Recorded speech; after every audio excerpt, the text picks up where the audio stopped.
Hello.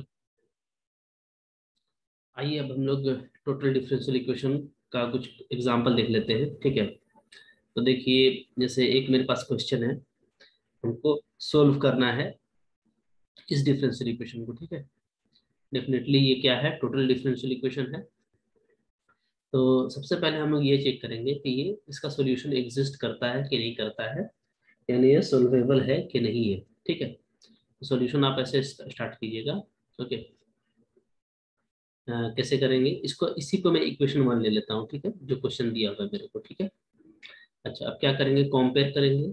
Compare given differential equation, जो given differential equation दिया हुआ है आपका, तो कंपेयर करेंगे किससे, with p d x plus q d y plus r d z equal to zero. ये जो हम लोगों का जो टोटल डिफरेंशियल इक्वेशन का जो स्टैंडर्ड फॉर्म है, ठीक है, इससे कंपेयर करेंगे। ठीक है, इसको टू ले लेते हैं, तो क्या आ जाएगा बताइए। देयरफॉर पी के प्लेस में क्या है, वाई प्लस जेड। ठीक है, क्यू के प्लेस में क्या है, वन, और आर के प्लेस में क्या है, वन। ठीक है, ओके। अब चलिए, अब हम लोगों को जो जरूरत है, जैसे हम लोग को जरूरत होगा करली पी बाई करली वाई का, यानी partial differentiation of p with respect to y, क्या आएगा, वन आएगा। इसी तरीके से करली पी बाई करली जेड, ये भी आपका वन आएगा। ठीक है, partial differentiation of p with respect to Z.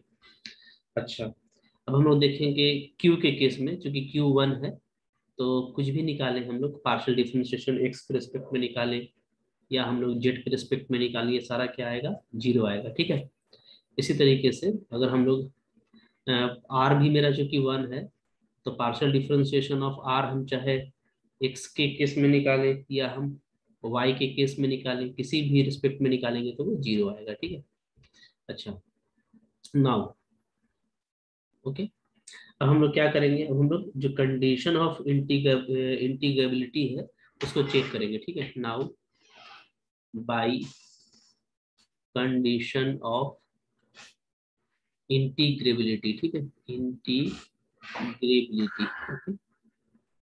Integrability of differential equation two. हम लोग पढ़ चुके हैं ऊपर का थ्योरम में, लास्ट क्लास में, कि ये जो हमारा टोटल डिफरेंशियल इक्वेशन होता है टू नंबर, ये कब इंटीग्रेबल होता है, जब ये फॉलोइंग कंडीशन को सेटिस्फाई करेगा। ठीक है, फॉलोइंग कंडीशन क्या है, आइए देखिए यहाँ पे लिखिए। देखिए फॉलोइंग कंडीशन हम लोगों का, यस, ओके, यही हम लोगों का कंडीशन है। ठीक है, हम लोग ऊपर थ्योरम में देख चुके हैं कि अगर ये जो पूरा रिलेशन है, ये अगर जीरो हो जाता है तो सॉल्यूशन मिलेगा। तो अब हम लोग देख लेते हैं। ठीक है, नाउ इसका हम लोग एलएचएस देखते हैं। हाँ, इसको आप इक्वेशन थ्री बोल सकते हैं। ठीक है ना, तो एलएचएस ऑफ थ्री, अगर हम एलएचएस ऑफ थ्री देखें, तो जो वैल्यू दिया हुआ है वो सब पुटअप कर दीजिए, तो देखिए क्या आएगा, वाई प्लस जेड पी का वैल्यू। ठीक है, अब क्यू और आर का कोई भी डेरिवेटिव आपका जीरो है, तो ये जीरो हो गया। ठीक है, प्लस क्यू, क्यू क्या है, वन, आर का डेरिवेटिव जीरो है और पी का डेरिवेटिव हर केस में वन है। ठीक है, फिर प्लस आर भी आपका वन है, पी का वन और क्यू का जीरो है, ये माइनस वन, ये प्लस वन।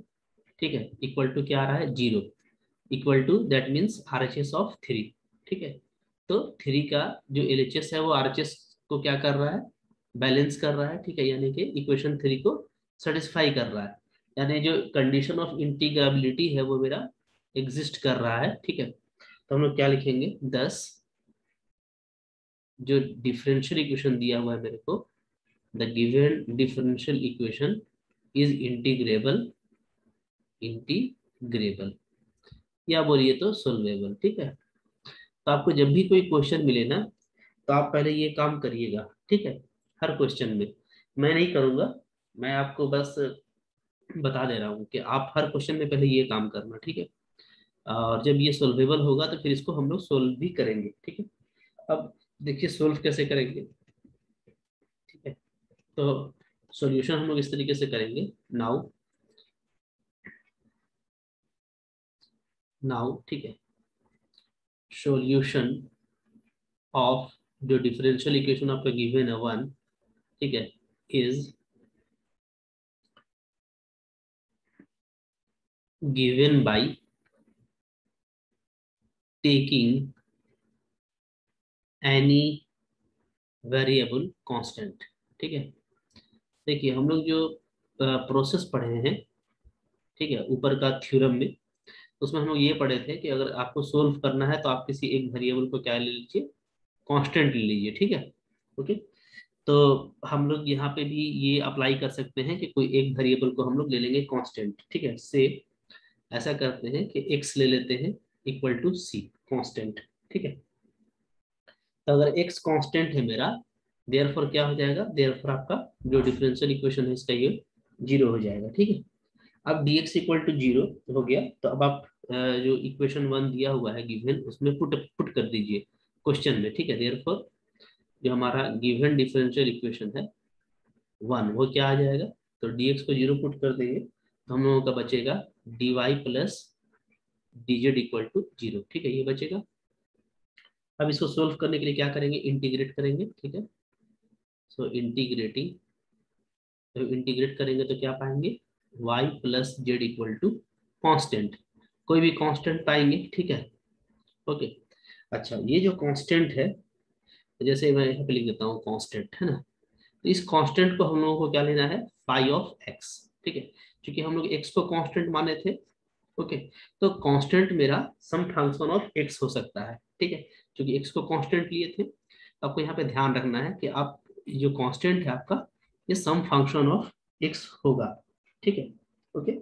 अच्छा, अब देखिए, अब हम लोगों को क्या करना है इसके बाद, कि वाई जेड मेरा क्या आ गया, फाइव एक्स आ गया। ठीक है, तो अब हम इस वाई प्लस जेड का यूज करेंगे क्वेश्चन में। ठीक है, चलिए आ जाइए। देयरफॉर जो आपका डिफरेंशियल इक्वेशन है, डिफरेंशियल इक्वेशन 1 जिसको सोल्व करना है, वो क्या लिख सकते हैं, इज, वो आ जाएगा आपका वाई। देखिए जो डिफरेंशियल इक्वेशन 1 है आपका, वो है y plus z, okay, d x plus d y plus d z equal to zero, ये दिया हुआ है। ठीक है, ओके। तो इसमें हम लोग ये देख रहे हैं कि वाई प्लस जेड क्या है मेरा, ये मेरा फाइव एक्स है। इसको मैं इक्वेशन को ले लेता हूँ। ठीक है, इक्वेशन सपोज कीजिए 4 ले लिया मैंने इसको। ओके, तो मैं इसको क्या लिख दूंगा, मैं इसको लिख दूंगा फाइव डी एक्स।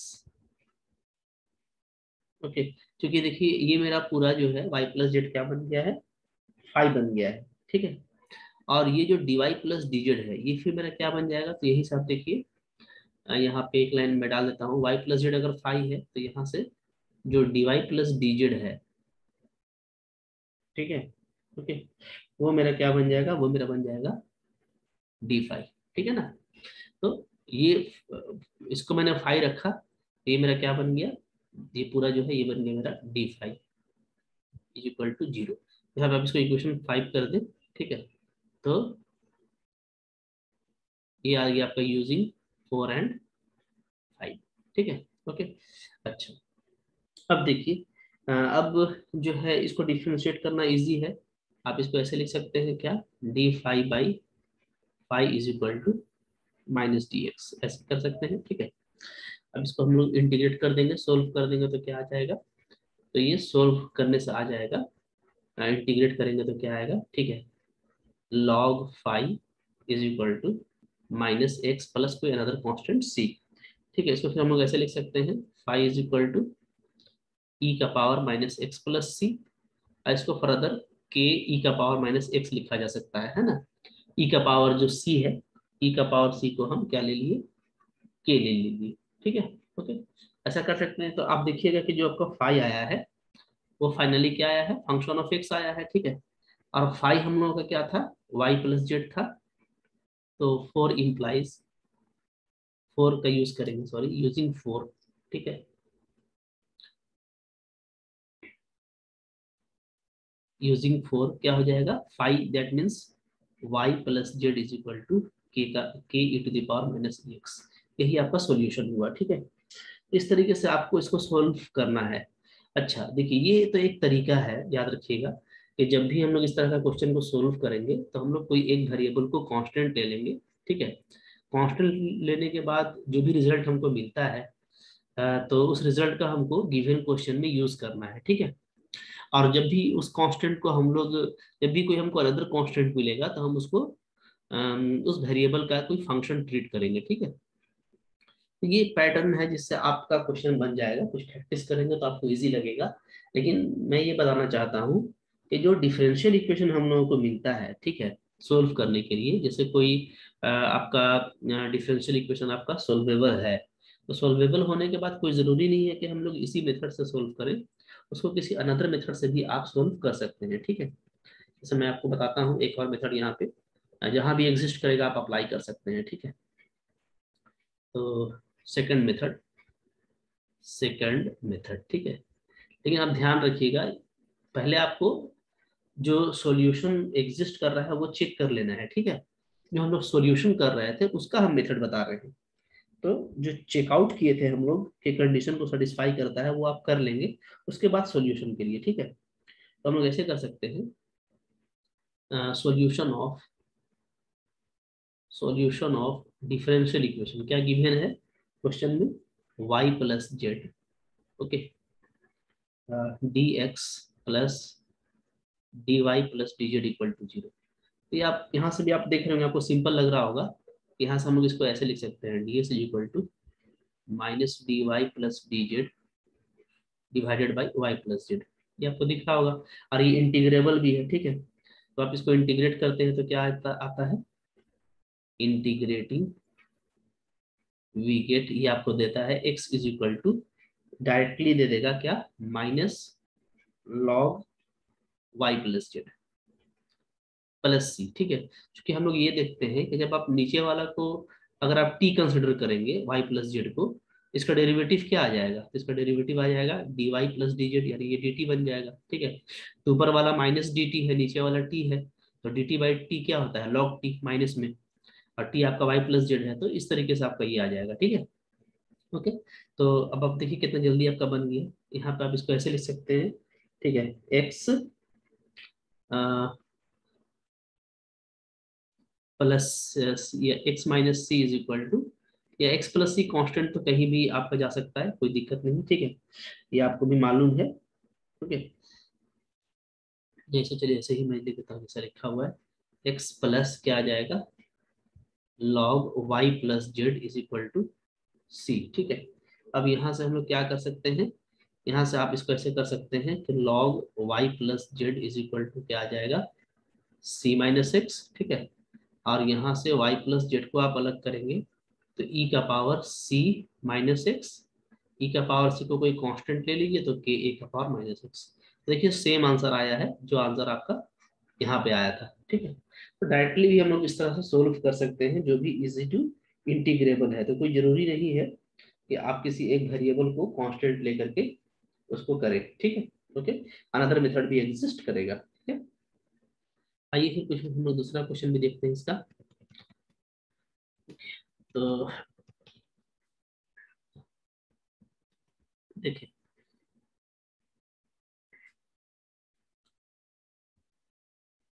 यस, चलिए अब हम लोग देखेंगे एग्जाम्पल नंबर 2। एग्जाम्पल नंबर 2 आपको सोल्व करना है, टोटल डिफरेंशियल इक्वेशन है y square plus y z d x plus z square plus z x d y plus y square minus x y d z equal to zero. ठीक है, इसको आपको solve करना है। Okay, important question है, आया हुआ क्वेश्चन है, इसको आप सोल्व कीजिए। तो पहले आप ये काम कीजिएगा जो मैंने आपको बता दिया, क्या कि पहले आप इसको कंपेयर करके देख लीजिए कि ये आपका P है, ये आपका Q है, और ये आपका R है। ठीक है, इसको मैं इक्वेशन 1 ले लेता हूँ। ओके, फिर कंपेयर करने के बाद जो कंडीशन था, जो मैं जैसा हम लोग ऊपर में किए थे, उसमें LHS इक्वल टू लेने से जीरो आना चाहिए। ठीक है, RHS, ये जो आप काम किए थे ऊपर में, यहाँ तक आपको कर लेना है, ताकि यहाँ से ये पता चल जाए आपको कि जो डिफरेंशियल इक्वेशन दिया हुआ है 1, वो क्या है, इंटीग्रेबल है। तो ये काम आपको कर लेना है, कुछ इसमें मुश्किल नहीं है, आप देख चुके हैं कंडीशन क्या है, आपको ऊपर में बता दिया गया है, आपको याद है। तो पी क्यू आर का पार्शियल डिफरेंशिएशन करके आप पुटअप कीजिए, डेफिनेटली ये जीरो आ जाएगा, ठीक है ना। तो ये आप कर लेंगे। हाँ, अब हम लोग सॉल्यूशन पे बात करेंगे, क्योंकि वो तो कॉमन चीज है, वो हर क्वेश्चन में करना है, वो और आप कर लेंगे, ठीक है। अच्छा, अब सॉल्यूशन करने के लिए हम लोग क्या करेंगे नाउ, तो देखिए, ठीक है, differential equation 1 is solved by taking, किसी एक वेरिएबल को कांस्टेंट ले लेते हैं, बाय टेकिंग ए वेरिएबल से z इज इक्वल टू सी, ठीक है। अब ये कांस्टेंट कैसे लिया जाता है, तो यहाँ पे तो देखिए तीनों यूनिफॉर्म है, मतलब पैटर्न वाइज देखा जाए तो x y और z सबका कोएफिशिएंट एक जैसा है। तो लेकिन इसमें थोड़ा सा ये देखिए z का कोएफिशिएंट थोड़ा अलग है, माइनस में है, बाकी दोनों का प्लस में, एक सिमिट्री है। तो हम p और q को नहीं लेकर के जो थोड़ा डिफरेंट है उसको लिए, ठीक है। तो z इक्वल टू सी ले रहे हैं, okay. Z equal to constant ले रहे हैं, यहाँ पे लिखता हूँ मैं कांस्टेंट, ठीक है। तो देखिए आप किसी को भी ले सकते हैं कांस्टेंट, लेकिन हम लोग उसको लेंगे जिससे हमारा इजी हो जाए, जो थोड़ा सिमेट्री से अलग होगा। पिछले बार हम लोग एक्स को लिए थे, क्यों लिए थे एक्स को, इसलिए कि जो dx का जो कोइफिशिएंट था वो क्या था, सबसे बड़ा था, आप देखिएगा तो, है ना। dy का 1 था, dz का भी 1 था। तो 1 वाला को हम लोग, क्योंकि 1 वाला तो इजी था, तो dx का जो कोइफिशिएंट था वो y प्लस जेड था। तो x को कांस्टेंट लेंगे तो dx जीरो हो गया, तो वो इजी हो गया था, ठीक है। तो इस तरह से आप किसी एक वेरिएबल को कांस्टेंट ले सकते हैं, लेकिन आप उसको लेंगे जिससे आपका जो डिफरेंशियल इक्वेशन है वो थोड़ा इजीली पैटर्न में आ जाए, ठीक है। अब आप बिल्कुल देखेंगे कि अगर मेरा dz जीरो हो गया, जैसे z इक्वल टू कॉन्स्टेंट, तो का मतलब क्या मतलब है कि dz इक्वल टू जीरो, ठीक है।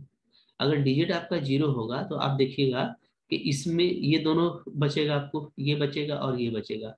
तो ये पूरा पूरी क्या है, y और x का ही फंक्शन आपको बच रहा है, ठीक है। z चूंकि कांस्टेंट हो जाएगा, ओके। तो z को जैसे ही आप c लेंगे तो ये आपके लिए काम करना काफी सिंपल हो जाता है, क्लियर है। अच्छा, अब देखिए जो हमारा कांस्टेंट, ये बात समझ लीजिए आप, तो डिजिट आपका जीरो हो गया, ठीक है। नाउ तो क्या हो जाएगा बताइए, जो डिफरेंशियल इक्वेशन है वो क्या आएगा, 1 बिकम्स, ये आपका आ जाएगा y square plus y z into d x plus z square plus z x into d y, ठीक है, ओके। अच्छा, इसको हम लोग और कैसे लिख सकते हैं, जैसे देखिए यहाँ पे इन दोनों में y कॉमन है और यहाँ पे z कॉमन है, ठीक है। तो जो कॉमन है उसको कॉमन ले लेते हैं, तो ये हो जाएगा y plus z d x plus Z plus x d y is equal to zero, ठीक है। अब इसको हम लोग कैसे लिख सकते हैं, देखिए आप इसको अच्छे से, इसको आप लिख सकते हैं डी एक्स बाई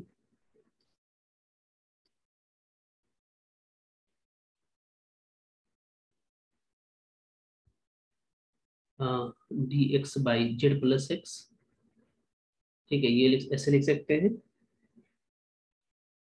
और डी वाई वाले में जेड के ऊपर ही रहने दीजिए, z d y by y into y plus z, इस तरीके से इसको हम लोग लिख सकते हैं, ठीक है, ओके। अच्छा, अब देखिए ये आप इस तरीके से लिख लिए, तो अब हमारा काम करना सिंपल हो गया, क्यों सिंपल हो गया, इसलिए कि जेड मेरा कांस्टेंट है। तो जेड मेरा अगर कांस्टेंट है तो देखिए कैसे काम करेंगे, सो दिस इम्प्लाइज, ठीक है, इसको थोड़ा और अच्छे से लिख देते हैं, ये एक्स प्लस जेड है, प्लस यहाँ पे देखिए ऊपर में जेड है, तो यहाँ पे हम लोग पार्शियल फ्रैक्शन अगर कर ले तो क्या आ जाएगा, 1/y minus 1/y plus Z, ऐसे लिख सकते हैं, ठीक है। जब आप एलसीएम लीजिएगा तो ऊपर में जेड बचेगा, dy is equal to zero, ठीक है। अब हम लोग इसको इंटीग्रेट कर देते हैं, इंटीग्रेटिंग वी गेट क्या आएगा, तो इसका तो आ जाएगा आपका log x प्लस जेड, क्यों, चूंकि जेड आपका कांस्टेंट है, ठीक है। प्लस 1/y का आ जाएगा आपका log y, और माइनस आ जाएगा log y प्लस जेड, ठीक है। सारा ही आपका log में है, तो इधर भी हम लोग log कांस्टेंट ले लेते हैं c, ठीक है। ओके, तो अब हम लोग देखेंगे बढ़िया से तो क्या आ गया। देखिए इधर सारा ही लॉग में है, तो इसको हम ऐसे लिख सकते हैं एक साथ, log x plus z into y divided by y plus z equal to log of c. ठीक है, अब अगर हम लॉग को जो है एलिमिनेट कर दें तो x plus z into y divided by y plus z equal to सी। ठीक, ये आ गया। अच्छा अब देखिए इस सी को हमको क्या लेना है, तो आपको हम बताए थे कि ये जो कांस्टेंट आएगा, तो हम चूंकि ऊपर में जेड को कांस्टेंट लिए थे तो इसको हम फंक्शन ऑफ जेड लेंगे। ठीक है, तो क्या लिखेंगे, this implies x plus z into y divided by y plus Z is equal to phi of z, चूंकि हम लोग जेड को कांस्टेंट माने थे। ठीक है, तो अब ये आपका फाई ऑफ जेड है समझ लीजिए। ओके, इसको कौन सा इक्वेशन ऊपर में लिए थे हम लोग देख लेते हैं। अच्छा, ऊपर में हम लोग का इक्वेशन सिर्फ वन लिया गया है। ठीक है, इसको हम ले लेते हैं इक्वेशन नंबर टू। ये इक्वेशन टू हो गया। ठीक है, अब इसके बाद क्या करना है, डिफाई निकालने की कोशिश करेंगे, तो डिफ्रेंसिएशन करना पड़ेगा आपको। ठीक है, दिस इम्प्लाइज, तो फाई का डिफ्रेंसिएशन डी फाई। ओके, तो डी फाई इक्वल टू इसका यू बाई वी में डिफ्रेंसिएशन कीजिएगा। तो यू बाई वी में डिफ्रेंसिएशन करेंगे तो क्या तरीका है करने का पता है आपको, वी का स्क्वायर हो जाएगा वाई प्लस जेड का स्क्वायर। अच्छा अब देखिए यहाँ पे ध्यान ये दीजिए कि हमारा जो भी एक्स वाई जेड है, ठीक है, ओके, फाई जो है वो फंक्शन है आपका जेड का। हाँ, तो हम लोग जब डिफ्रेंशिएशन कर रहे हैं तो ये आपको ध्यान देना है कि आप जेड के रिस्पेक्ट में डिफ्रेंशिएशन कर रहे हैं। ठीक है, तो फाई का डी फाई हो गया, वाई प्लस जेड ये भी का स्क्वायर। अब ऊपर देखिए, पहले वाई प्लस जेड को छोड़ देते हैं भी को, और एक्स का डिफ्रेंशिएशन करते हैं ऊपर वाले यू का। ठीक है, तो वाई का हो जाएगा डी वाई, ठीक है, एक्स प्लस जेड, फिर प्लस ऊपर में देखिए यू इंटू भी लगेगा। ठीक है, तो वाई का d y x plus z को छोड़ छोड़ दिया। अब वाई को छोड़ देते हैं तो आपका एक्स प्लस जेड का हो जाएगा D x plus d z. ठीक है, ये हो गया हमारा इसका, फिर माइनस करेंगे। अब हम लोग क्या करेंगे, यू को छोड़ते हैं ऊपर वाले को ना, वाई एक्स प्लस जेड को छोड़ दिया। ठीक है, नीचे वाले का डिफ्रेंशिएशन होगा यानी वाई प्लस जेड का, तो क्या आ जाएगा d y plus d z, ये आएगा। ठीक है जी, ओके। अच्छा अब देखिए क्या इसके बाद आ जाता है हम लोगों का। ओके, तो यहाँ से मैं इसको ऐसे लिख देता हूँ। ठीक है, this implies y plus z को क्रॉस कर देते हैं। ठीक है, d five is equal to क्या आ जाता है, इसको आप पूरा मल्टीप्लाई कीजिए। ठीक है, मल्टीप्लाई करेंगे तो y प्लस जेड है, x प्लस जेड है। ठीक है, तो मैं कोइफिशिएंट को इक्वेट कर देता हूँ, जैसे एक तो हम लोग का ये dx। ठीक है, तो हम लोग का ये dx का कोइफिशिएंट क्या आ जाएगा, देखिए dx का कोइफिशिएंट आ जाएगा वाई स्क्वायर यहाँ से और प्लस वाई जेड। ठीक है, इसी तरीके से dy का कोइफिशिएंट को अलग कीजिए, dy का कोइफिशिएंट को अलग करेंगे तो आएगा y plus z into z plus x. ठीक है, और इधर से minus y into x plus z, ये आएगा। अच्छा फिर हम लोग डिजिट का कोएफिशिएंट को इक्वेट करते हैं, डिजिट का करेंगे तो आ जाएगा y into y plus z यहाँ से, और यहाँ से आ जाएगा minus y into x plus z. ठीक है, ये सारा कुछ आता है। तो क्या कुछ कट रहा है जहाँ से, देखिए आप अगर देखेंगे तो यहाँ पे वाई जेड और वाई जेड ये कैंसिल हो जाएगा। ठीक है, अच्छा तो y square minus x y बचेगा, डीएक्स वाले में तो यही बचेगा। और यहाँ पे अगर हम लोग देखेंगे तो थोड़ा सा अगर हम लोग थोड़ा शॉर्ट फॉर्म में कर लें तो ये आता है, देखिए is equal to d x y square plus y z. ठीक है, प्लस डी वाई, ये आपका आ जाएगा x z plus z square, देख लीजिएगा बाकी कैंसिल हो जाता है, plus d z y square minus x y, ये आ गया। ठीक है, अच्छा तो अब हम लोग का फाइनली जो डिफाई है वो क्या आ गया, देखिए फाइनली आपका d5 आ जा रहा है, ठीक है। Therefore d5 is equal to आ जा रहा है, ये पूरा हो जाएगा dx y square plus yz, ठीक है, plus dy xz plus z square plus dz y square minus xy divided by, ये नीचे में क्या है हम लोग का, नीचे में है y प्लस जेड का होल स्क्वायर। अब आप थोड़ा सा क्वेश्चन की तरफ देखिए। हाँ, क्वेश्चन अगर आप देखेंगे ना तो आपको क्या नजर आएगा। क्वेश्चन में देखिए यही चीज आपको दिया हुआ है, ठीक है, ऊपर वाला, यानी ये पूरा क्वेश्चन में जीरो दिया हुआ है। क्या लिखेंगे, यूजिंग वन, ठीक है। वन को आप देखिएगा, क्वेश्चन जो आपको गिवन है, ठीक है, जो आपको गिवन क्वेश्चन दिया हुआ है उसमें ये पूरा जो है डिफरेंशियल इक्वेशन सोल्व करना है equal to zero, equal to zero के साथ दिया हुआ है, यानी एक तरह का होमोजेनियस डिफरेंशियल इक्वेशन है, ठीक है। तो यानी कि डी फाइव मेरा जीरो आ गया सिंपली, देयरफॉर डी फाइव क्या आ गया, डी फाइव आपका आ गया जीरो, ठीक है। अब आपका फाइव क्या है, तो फाइव यहाँ से हमको क्या मिल जाएगा, यहाँ से हमको ये मिल जाएगा कि यानी फाइव कांस्टेंट है। अगर डी फाइव जीरो है तो यानी फंक्शन क्या है, कांस्टेंट है। अगर डेरिवेटिव जीरो है तो फंक्शन यानी कांस्टेंट है। और फाइव का वैल्यू क्या था, तो फाइव का वैल्यू आप जाके देखेंगे तो ऊपर में हम निकाले थे क्या था, y into y plus z, sorry x plus Z था ना, y into x plus z, okay, divided by y plus z, ये था। तो यही कांस्टेंट आ गया, यानी ये आपका c आ गया, ठीक है। तो इसको आप अगर थोड़ा सा ढंग से लिखेंगे तो ऐसे लिख सकते हैं, y into x plus Z is equal to c into y plus z, ठीक है। तो देखिए प्रोसेस जो है वो आपको थोड़ा सा याद रखना पड़ेगा। आप जब किसी एक वेरिएबल को कांस्टेंट लेते हैं ना, तो आप क्या करते हैं, फिर उसका डेरिवेटिव को आप क्वेश्चन में पुटअप करते हैं, ठीक है।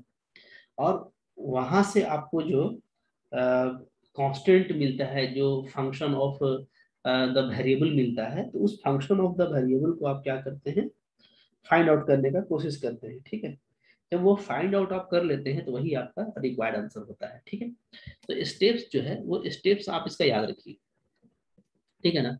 स्टेप्स काफी सिंपल है, हमको बस इतना याद रखना है। जैसे मैं अगर स्टेप्स को कंक्लूड करूं, ठीक है, तो आपको ये करना है कि किसी एक वेरिएबल को, ठीक है, एनी वन, सुटेबल होना चाहिए, मतलब देख के अच्छे से, सुटेबल वेरिएबल, ठीक है। इसको आपको क्या लेना है, इस टेकन कांस्टेंट, इसको आपको लेना होता है कांस्टेंट, ठीक है। फिर दूसरा में क्या करना पड़ता है आपको, दूसरा में ये करना पड़ता है कि उस वेरिएबल के साथ गिवन डिफरेंशियल इक्वेशन को आपको फाइंड करना पड़ता है, ठीक है। नाउ क्या करना पड़ता है, यूजिंग वन, वन को यूज करके आपको सोल्व करना पड़ता है किसको, गिवन डिफरेंशियल इक्वेशन को, ठीक है। एंड जो कांस्टेंट हमको मिलता है इसमें, एंड कांस्टेंट ऑब्टेंड इनटू, ठीक है, is taken as function of taken as function of that chosen variable in one, ठीक है। मतलब ये लाइन आपको समझना है कि हम लोग क्या करते हैं, पहले तो एक वेरिएबल को आप कांस्टेंट ले लिए, ठीक है, वहां से उसका डेरिवेटिव जीरो मिल गया तो उसको आप यूज कर लिए इसमें, जो आपको गिवन डिफरेंशियल इक्वेशन दिया हुआ है उसमें। तो फिर जब आप उसको सोल्व करने लगे तो वहां से फिर आपको एक कांस्टेंट मिलेगा। तो उस कांस्टेंट को आपको क्या करना है, लेना है function of that chosen variable, ठीक है, in one, that chosen variable in one, यानी जो वेरिएबल आप कांस्टेंट लिए थे उसी का आपको फंक्शन जो है उसको कंसिडर कर लेना है, ठीक है ना, ठीक है। तो अब जब ये आप कर लेंगे तो आप फिर स्टेप थ्री में क्या करेंगे, तो स्टेप थ्री में हमारा साथ ये काम होगा कि फाइनली क्या करेंगे हम लोग, फाइंड करेंगे, ठीक है, ट्राई टू फाइंड,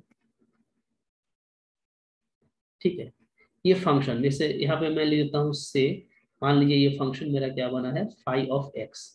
तो अगर ये फाई ऑफ एक्स है तो इसी फाई ऑफ एक्स को आपको फाइंड करना है, या फाइंड कर लेंगे तो आपको क्या मिल जाएगा, सॉल्यूशन मिल जाएगा, गिव्स सॉल्यूशन। ठीक है, इतना ही काम करना है, तो ज्यादा कुछ नहीं है इसमें, लेकिन आप कुछ प्रैक्टिस करेंगे तो आपके लिए ये क्या हो जाएगा, सिंपल हो जाएगा। ठीक है, आपको इस तरीके से इसको करते जाना है।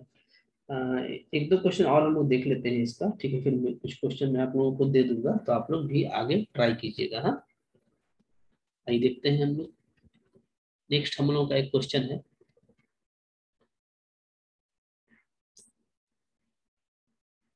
एग्जाम्पल 3। क्या है देखिए, सोल्व करना है, सोल्व, ठीक है, 3x² dx plus 3y² dy, okay, minus x³ plus y³ plus e⁻²z into dz equal to 0। इसको सोल्व करना है, ठीक। तो अब इसको आप वीडियो को पॉज कीजिए और खुद से बनाने की कोशिश कीजिए, ठीक है। कुछ बस मैं आपको इसमें हिंट कर देता हूँ। सबसे पहले तो आप वो काम करेंगे कि आप कंडीशन जो है, कंडीशन ऑफ इंटीग्रेबिलिटी, ये जो है आप इंटीग्रेबिलिटी, ये आप चेक करेंगे, ठीक है। सबसे पहले आपको ये करना है और ये आपका करेक्ट होगा, सेटिस्फाई करेगा, ठीक है ना। इसके बाद ही आपको आगे बढ़ना है। तो जब इसको आप सोल्व करने जाएंगे, जैसे ये तो ये हो गया फर्स्ट स्टेप। सेकेंड स्टेप में आप जब इसको सोल्व करेंगे, सोल्विंग, मान लीजिए आपका डिफरेंशियल इक्वेशन है, गिवन है 1 है, ठीक है, सोल्विंग 1। इसको जब आप सोल्व करेंगे तब आप किसी एक को कांस्टेंट लेंगे। यहाँ पर किसको कांस्टेंट लिया जाएगा, तो अब आप बहुत इजीली देखेंगे कि ये बहुत बड़ा फंक्शन हमको दिया हुआ है, जेड का कोएफिशिएंट। तो अगर हमारा dz 0 हो जाता है तो ये डिफरेंशियल इक्वेशन काफी छोटा हो जाएगा। तो यानी डेफिनेटली आप क्या लेंगे, आप कंसिडर करेंगे z is equal to constant, ये आप चूज करेंगे, ठीक है। जिससे आपको क्या मिल जाएगा, dz इक्वल टू 0 मिल जाएगा। जब आपको dz 0 मिल जाएगा तो आपका डिफरेंशियल इक्वेशन जो है वो क्या हो जाएगा, बहुत सिंपल हो जाएगा। देखिए हम इसको बस हिंट कर रहे हैं, हाँ, जो प्रोसेस ऊपर में आपको बताए हैं आपको वैसे बनाना है, ठीक है। तो ये आपका हो जाएगा, ठीक है। अभी ये इजी टू इंटीग्रेट है, इसको आप करेंगे तो ये x³ आएगा, इंटीग्रेशन इसका y³ आ जाएगा, ठीक है, इक्वल टू कांस्टेंट। अब ये जो कांस्टेंट आ रहा है, तो जो कि हम z को कांस्टेंट माने थे, तो इसको हम क्या लेंगे, फंक्शन ऑफ z लेंगे, ठीक है। ओके, अब हमको क्या करना है, अब हमको यही जो फाई z है ये फाइंड करना है, ठीक है, फाइंड करना है फाई z, ठीक है, या सिंपल इसको आप फाई भी बोलते हैं, ये हम लोग का नेक्स्ट टारगेट होता है, ठीक है। तो उसको हम लोग फाइंड करने के लिए क्या करते हैं, तो उसको हम लोग फाइंड करने के लिए क्या करेंगे, अब हम लोग आगे बढ़ेंगे। जैसे सिंस आपका ये हो गया कि फाई क्या आ गया, x³ प्लस y³, ठीक है। तो हम लोग इसका पहले डिफाई निकालेंगे, ओके, और फिर इसको क्वेश्चन से कंपेयर करेंगे। तो यहाँ से अब अगर आप डिफाई निकालते हैं तो ये आ जाएगा आपका 3x² dx plus 3y² dy, ये आ जाएगा, ठीक है। अब आप इसका क्वेश्चन से कंपेयर करेंगे, ठीक है ना, कि ये टर्म क्या है। तो हम लोग देखेंगे, ऊपर में देख सकते हैं आप कि ये टर्म आपको मिल चुका है। अभी जो टर्म हमको मिला है ये टर्म, ये सिंपल यही टर्म है, ठीक है। तो हम इसको रिप्लेस कर सकते हैं, this term, this whole term is equal to this one. अगर माइनस को उधर ले जाए तो आप इस डायरेक्ट यहाँ पे क्या लिख दीजिएगा, x³ plus y³ plus e⁻²z, ठीक है, और इंटू dz। ये आप कहाँ से कर लेंगे, ये आप कर लेंगे यूजिंग 1, ठीक है, 1 का यूज करके, ठीक है। तो जब भी आपको फाई को सोल्व करना होता है तो आप पहले उसका डिफरेंशिएशन करते हैं, फिर उसको क्वेश्चन से कंपेयर करते हैं, और फिर आप फाई को फाइंड आउट करते हैं, ठीक है। तो अब देखिए, अब जब यहाँ तक हम लोग पहुंच जाएंगे तो अब इसके बाद क्या करना होगा, तो इसके बाद आपको इसको सोल्व करना होगा, ठीक है। अब आपका फंक्शन फाई जो है जेड का फंक्शन है, तो आप इसको d⁵/dz लिख सकते हैं, ठीक है। इधर क्या बचेगा, इधर बचेगा आपका x³ plus y³ plus e⁻²z, ठीक है। अब इसको हम लोग फिर से यूज करेंगे यहाँ पे, जैसे ये जो हम लोग का इक्वेशन 2 आया था कि x³ y³ क्या है, एक कांस्टेंट है। तो इसको आप ऐसे ठीक है, या इसी को आप फंक्शन फाई माने थे ना, फंक्शन फाई, तो इसको आप क्या लिख सकते हैं, फाई प्लस e⁻²z, ठीक है। ये आपका क्या आ जाएगा, ये आपका आ जाएगा d⁵/dz -5 इज इक्वल टू ई का पावर 2z। ठीक है, अब अगर आप इस डिफरेंशियल इक्वेशन को देखिएगा तो ये डिफरेंशियल इक्वेशन क्या है, तो ये है आपका, आप पढ़ चुके हैं क्लास 12 में, ये है आपका लीनियर डिफरेंशियल इक्वेशन। ठीक है, तो ये आपको जो है किससे बनेगा, तो आपको निकालना पड़ेगा पहले इंटीग्रेटिंग फैक्टर। इंटीग्रेटिंग फैक्टर क्या होता है, तो e to the power p d x होता है। पी आपका यहाँ पे -1 है इंटू डी एक्स। ठीक है, तो ये ई का पावर -x, ये आपको आई एफ मिल गया। ठीक है, अच्छा यहाँ पे हम लोग ये जेड के रिस्पेक्ट में कर रहे हैं, ध्यान दीजिएगा। तो यहाँ पे जेड आ जाएगा। ठीक है, क्या आ जाएगा, Z -1 digit, so it is E minus Z. अच्छा, यहाँ पे कोई कांस्टेंट आपको नहीं लेना होता है, पता है, ये इंटीग्रेटिंग फैक्टर है। ठीक है, फिर हम लोग क्या करते हैं सोल्व करने के लिए, कि 3 को हम लोग मल्टीप्लाई कर देते हैं इंटीग्रेटिंग फैक्टर से। ठीक है, और देन क्या करते हैं, देन इंटीग्रेट कर देते हैं, इंटीग्रेटिंग। ओके, ये आप 12th क्लास में करते थे, तो आपको क्या मिलेगा, तो आपको मिलेगा वी गेट, हमको मिल जाता है, ठीक है, 5 इंटू आई एफ। ठीक है, और इधर आपको वही मिलेगा, आई एफ इंटू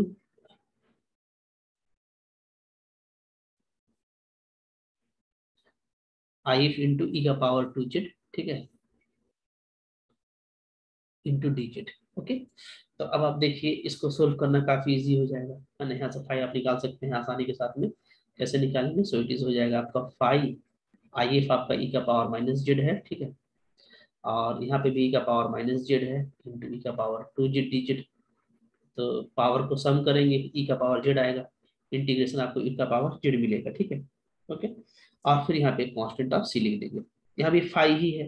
जब इस 5 को हम लोग निकालेंगे तो ई माइनस जेड को डिवाइड में कर देंगे, तो ई का पावर क्या आ जाएगा, 2z आ जाएगा। ठीक है, और प्लस सी का पावर, सी इंटू ई का पावर जेड आ जाएगा। ठीक है, तो यही हमारा हो गया। अब 5 क्या था, 5 आपका है x³ + y³ इक्वेशन 3 में। तो फाइनली आप 5 को पुट अप कर देंगे, तो क्या आ जाएगा, x³ + y³ is equal to ई का पावर 2z प्लस सी का पावर h। इस तरीके से देखिए आपका सोल्व होता है। हाँ, तो अब आपको कुछ करना नहीं है, आपको इसी तरह का लॉजिक लगा करके क्वेश्चन को सोल्व करते चले जाना है।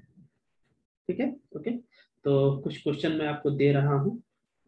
ठीक है, वो क्वेश्चन आप ट्राई करेंगे बनाने का।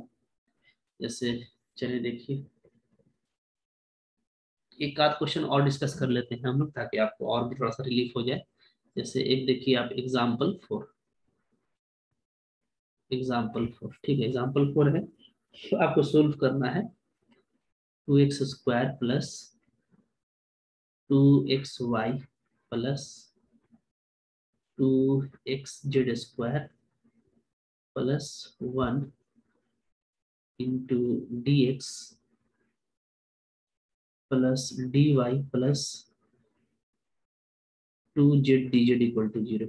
इसको सोल्व करना है। ठीक है, तो अब यहाँ पर जो है, पहले तो आप वो कंडीशन को चेकआउट कर लीजिएगा। उसके बाद अगर आप बनाएंगे तो किसको कांस्टेंट लेंगे, डेफिनेटली एक्स को लेंगे, क्योंकि इतना बड़ा टर्म है, ये हट जाएगा। ठीक है, तो एक्स को आप सी लेंगे तो आपका डी एक्स 0 हो जाएगा, ये टर्म आपका हट जाएगा, तो बचेगा इतना ही टर्म। ठीक है, अब इतना टर्म को आप सोल्व करेंगे, है ना।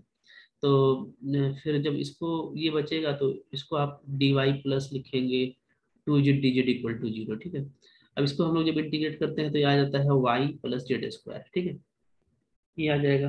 ओके, तो y प्लस जो z² है हम लोगों का, ये कांस्टेंट होगा, तो इस कांस्टेंट को क्या लिखेंगे हम लोग, फाई ऑफ x, या सिंपली बोलिए तो फाई। ठीक है, क्योंकि ये अंडरस्टूड रहता है कि हम लोग इसको फाई ले लेते हैं। ठीक है, अच्छा, तो अब हम लोग देख रहे हैं कि y प्लस जेड मेरा, जेड का स्क्वायर मेरा क्या हो गया, 5 हो गया। अब हमको इस 5 को फाइंड आउट करना है। आप जब फिर से इसको डिफ्रेंशिएट करते हैं, तो डिफ्रेंशिएट करने से क्या आ जाता है, ये आपका आ जाएगा d5 is equal to dy plus, ठीक है, z² का क्या हो जाएगा, 2z और dz। अब आप इसको कंपेयर करते हैं जो आपका गिवन डिफरेंशियल इक्वेशन दिया हुआ है, तो हम लोग देखते हैं कि यही पार्ट है ना, ये इस पार्ट को अगर हम हटाएंगे तो हमको माइनस में ये पार्ट मिल जाएगा।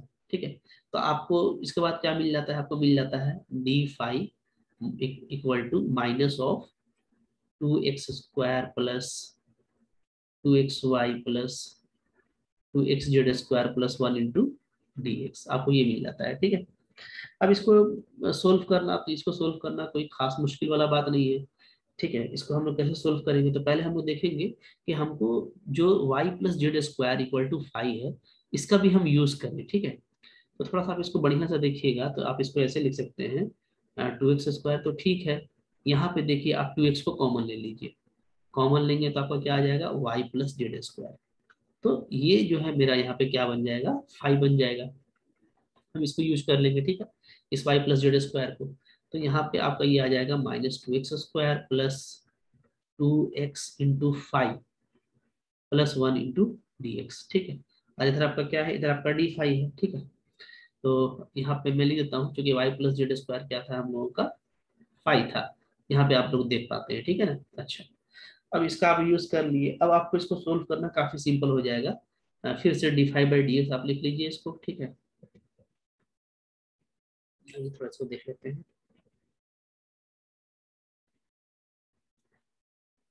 फिर से आप इसको d5/dx लिख लेंगे, तो इधर आपका बचेगा -2x square plus 2 5 into x. अच्छा, सारा ही माइनस में आ जाएगा, ठीक है, क्योंकि आगे माइनस से मल्टीप्लाई किया हुआ है। सो -(-1), ठीक है। तो फिर यहाँ से ये आ जाता है आपका d5/dx plus 2 5x is equal to -2x square -1, ठीक है। तो ये जब आपका आ जाएगा, तो फिर से आपका ये क्या है, ये आपका है लीनियर डिफरेंशियल इक्वेशन, जैसे हम लोग पिछले बार किए थे, हाँ। तो आप इंटीग्रेटिंग फैक्टर निकालेंगे, इंटीग्रेटिंग फैक्टर आपको निकालने आता है, वो आप निकाल लीजिएगा, ठीक है। इंटीग्रेटिंग फैक्टर ये आपको करना है, मैं बस हिंट कर रहा हूँ। ये ई का पावर एक्स स्क्वायर आएगा, आप इसको मल्टीप्लाई करेंगे और इंटीग्रेट करेंगे, तो आपको क्या आ जाएगा, डायरेक्टली 5 इंटू एक्स स्क्वायर, ठीक है। और इज इक्वल टू, इधर माइनस को कॉमन ले लेंगे तो 2x square plus 1 into x का स्क्वायर और dx, ये आपका आ जाएगा, ठीक है। अब यहाँ पे आपको करने का तरीका पता है, आप जो है इंटीग्रेटिंग बाई पार्ट्स कर सकते हैं, इंटीग्रेटिंग बाई पार्ट्स, ठीक है। तो आप इंटीग्रेटिंग बाई पार्ट्स कीजिएगा, ओके। ये आपको करने आता है, इसको आप u ले लेंगे और इसको आप v ले लेंगे, ठीक है। ये पूरा u हो जाएगा, ये मेरा v हो जाएगा। तो इसको आप इंटीग्रेटिंग बाई पार्ट्स कीजिएगा, ठीक है। तो वन टाइम में तो नहीं होगा, 2 बार करना पड़ेगा। तो ये आपका यहाँ पे चला आएगा x इंटू e(x)² प्लस ये आएगा, ठीक है ना। एक कांस्टेंट लगा देते हैं c, इधर से आपका 5 पहले से यही है, ओके। अब आप 5 को अगर हटाएंगे तो इधर क्या बचेगा, x बचेगा प्लस c e का पावर, ठीक है।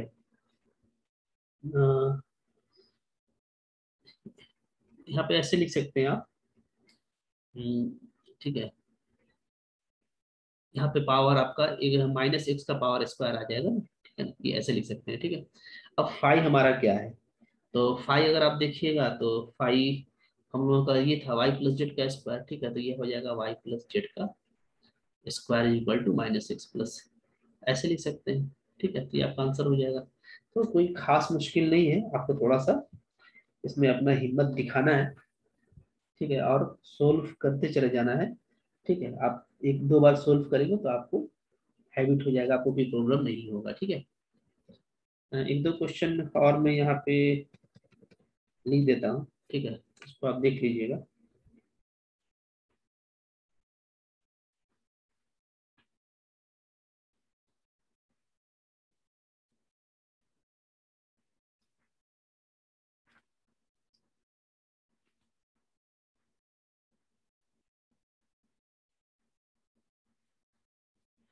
एग्जाम्पल है का, ठीक है, सोल्व करना है आपको। Solve y plus z d x plus Z plus x d y plus x plus y d z equal to 0, ठीक है ना। तो ये अच्छा, ये अगर देखा जाए तो ये बहुत सिंपल भी है। एक तो इस तरीके से आप बनाएंगे, इसका दूसरा मेथड जो होगा काफी सिंपल हो जाएगा। आप जब गुना करेंगे ना, तो देखिएगा क्या होगा ना, वाई डी एक्स यहाँ से ले लीजिएगा और एक्स डी वाई को यहाँ से ले लीजिए, एक्स डी वाई, ठीक है, ये दोनों ले लिए।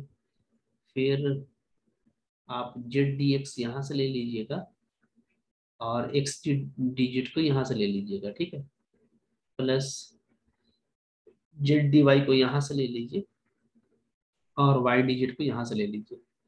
तो कंडीशन ऑफ इंटीग्रेबिलिटी को चेक कर लीजिएगा। उसके बाद देखिए कितना जल्दी सोल्व हो जा रहा है। ये सिंपली क्या हो जाता है, डी एक्स वाई, ठीक है। ये क्या हो जाता है, डी एक्स जेड, ये क्या हो जाता है, डी जेड वाई। इसमें कुछ करने का जरूरत पड़ा नहीं, सिंपली इंटीग्रेट कर देंगे तो x y x z z y equal to c. ये तो कोई फेमस डिफरेंशियल इक्वेशन है। तो ये आप अल्टरनेटिव वे से इस तरीके से आसानी से बना सकते हैं, ठीक है। ओके, तो इस तरीके से आप इसको बनाने की कोशिश कीजिएगा। कुछ एक दो क्वेश्चन और मैं आपको लिख देता हूँ, ठीक है। इसको आप प्रैक्टिस कर पाएंगे। जैसे देखिए, एक ये प्रैक्टिस कीजिएगा, ठीक है। Y z, y plus z d x, ठीक है, plus z x, z plus x d y plus x y x plus y d z equal to zero, ठीक है। इसको सोल्व कीजिएगा, है ना। अच्छा, ये सब जो है, आप अगर लैग्रेंजेस मेथड से भी आप करना चाहेंगे ना, तो वहां से भी आप कर सकते हैं, ठीक है। क्योंकि वो भी हम लोग को पढ़ना होगा, देख लूंगा मैं सिलेबस में, ये आगे बता दूंगा। तो वहां से भी जो लैग्रेंजेस का फॉर्म है, उससे भी सोल्व करना काफी सिंपल हो जाता है, ठीक है। क्वेश्चन और लिख देता हूँ मैं, एग्जाम्पल, ठीक है। ये है हम लोगों का। अब यहीं पे मैं दे देता हूँ, ठीक है। ऊपर का नंबर तो याद नहीं है, तो ये एग्जाम्पल, जैसे चलिए इसको 7 कर देते हैं, इसको 8 कर देते हैं, ठीक है। एग्जाम्पल 8, तो 8 नंबर में आप ये बनाइएगा, ठीक है।